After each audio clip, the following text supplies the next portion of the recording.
ગુજરાતભરમાં રોકડિયા પાક તરીકે છેલ્લા કેટલાય વર્ષોથી બટાકાના પાકનું વાવેતર વધ્યું છે, જો કે ખાનગી કંપનીઓ દ્વારા અયોગ્ય બિયારણના પગલે ખેડૂતોને વ્યાપક નુકસાન થઈ રહ્યું છે। ત્યારે આજે હિંમતનગરના ફોજીવાડા ખાતે ખેડૂતોની મહાપંચાયત યોજાઈ હતી, જેમાં બટાકાની ખેતી કરનાર ખેડૂતો સાથે ખાનગી કંપનીઓ દ્વારા થતી છેતરપિંડી તેમજ બિયારણ બાબતે મહાપંચાયતમાં ખેડૂતોએ પોતાનો અવાજ બુલંદ કરી ખાનગી કંપનીઓ સહિત કોન્ટ્રાક્ટ પદ્ધતિથી બટાકાના બિયારણનું વેચાણ કરનારા વેન્ડરો દ્વારા પણ ખેડૂતોના અવાજને દબાવવાનો પ્રયાસ સહિત ખેડૂતો ઉપર ખોટી ફરિયાદો તેમજ બ્લેકલિસ્ટ કરતા હોવાની પણ રજૂઆત કરાઈ છે। સાબરકાંઠાના હિંમતનગરના ફોજીવાડામાં ખેડૂત મહાપંચાયત યોજાઈ હતી, જેમાં બટાકાની કોન્ટ્રાક્ટ ફાર્મિંગ આધારિત ખેતી કરનાર ખેડૂતોને ખાનગી કંપનીઓ દ્વારા બિયારણ તેમજ બટાકાના ઉત્પાદનમાં કરવામાં આવતી છેતરપિંડી સહિત ખોટી ફરિયાદ સાથે ખેડૂતોને બ્લેકલિસ્ટ કરતા હોવાની રજૂઆતો સાથે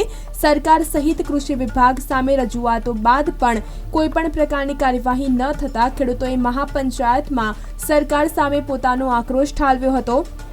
બટાકાના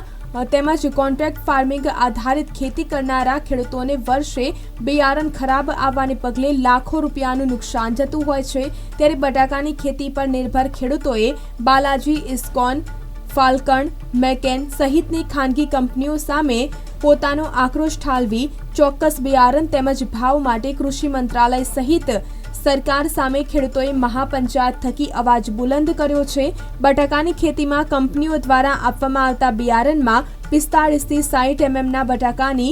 ખેડૂતોને ફાયદો થતો હોય છે। સામે બિયારણની સાઇઝ નાની હોવાને કારણે અનેકવાર કંપનીનો સહિત કંપનીના એજન્ટોને ખેડૂત દ્વારા રજૂઆતો કરવામાં આવતી હોય છે, જો કે પરિણામ ન મળતા ફરી એકવાર જગતનો તાત બટાકાનું બિયારણ ખરીદે તે પહેલા જ કૃષિ વિભાગ સહિત ખાનગી કંપનીઓ પાસે સારા બિયારણ સહિત ભાવની આશા રાખી રહ્યો છે। જો કે સાબરકાંઠા જિલ્લામાં સાબરકાંઠા, અરવલ્લી સહિત ઉત્તર ગુજરાતના ખેડૂતોની મહાપંચાયતમાં કોન્ટ્રાક્ટ ફાર્મિંગ આધારિત બટાકાની ખેતી કરતા ખેડૂતોએ પોતાની વિવિધ માંગણીઓ તેમજ રજૂઆતો સરકાર સુધી પહોંચાડવાનો પ્રયાસ કર્યો છે।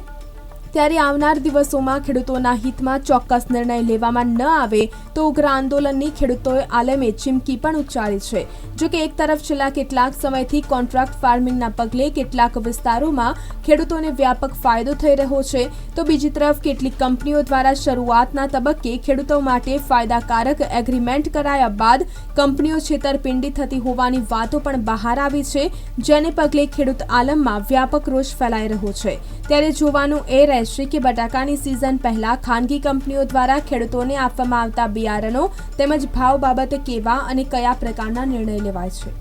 આજની આ મહાપંચાયત ખેડૂતોના થતા પ્રશ્નો અને ખેડૂતોના પ્રશ્નો અમારા સુધી પહોંચે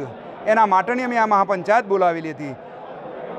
પહેલાં જ્યારે કંપનીઓ જોડે અમે ચર્ચા કરતા હતા તો કંપનીની વાત એક જ ચાલતી હતી કે ભાવ, બસ ભાવની જ વાત ચાલતી હતી, પણ ભાવ એક મુદ્દો હતો, પણ એ સિવાય ઘણા બધા મુદ્દા હતા કે ભાઈ બિયારણના મુદ્દા હતા,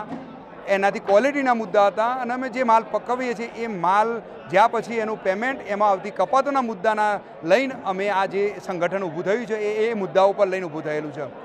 અમે એ મુદ્દા કંપનીઓને અને સરકારને રજૂઆત કરી, પણ અમારી વાત બેદખલ કરી દીધી, અને એ બેદખલના કારણે અમે આ મહાપંચાયત બોલાવેલી છે। અને એમાં અમને ઘણા બધા એવા મુદ્દા મળ્યા છે કે ભાઈ જે ખેડૂતોને પડી રહેતી તકલીફ અને એનું અમે સોલ્યુશન કરવા માટે આ સંગઠન થકી જ અમે કરવાના છીએ। હું પોતે ખેડૂત છું। જો કોઈ કંપની જોડે રજૂઆત કરીએ કે ભાઈ બિયારણ ખરાબ આવ્યું છે